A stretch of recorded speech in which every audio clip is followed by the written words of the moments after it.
the Trump thing's interesting. Just on my train right up here yesterday, I was talking to somebody who does some business with Donald Trump, way down here. You know, not Univision, not NBC, does some business, and he was coming up for a meeting with the Trump organization to protest this very thing. The other thing that I keep thinking about is this 54 million voting bloc. You know, 54 million Latinos in America. Somebody's got to be paying attention to this now, and this is the time to do it.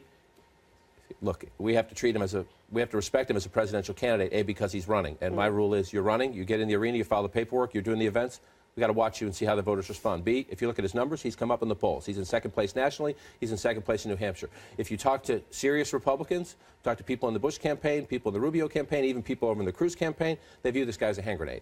You know, that they got to get in the debate stage with him. And what is the #1 problem facing the Republican Party?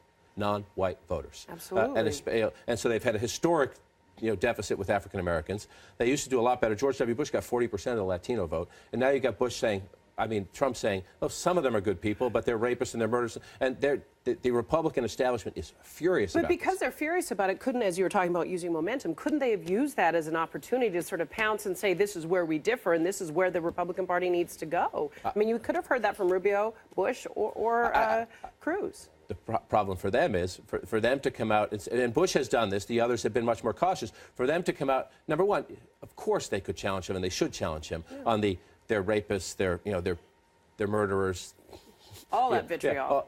But the issue is then if they're out there saying give a path to legal status or a path to citizenship, then they're angering their own base. And so you have there's some caution. But this will be, without a doubt, this will be one of the major flashpoints. The first debate is on Fox. CNN debate right after that, August and September. Without a doubt, when we get into that, and most people think that's why Trump's in the race. Most people think he's not going to last very long. Well, that's why you don't want to give oxygen to the Trump fire.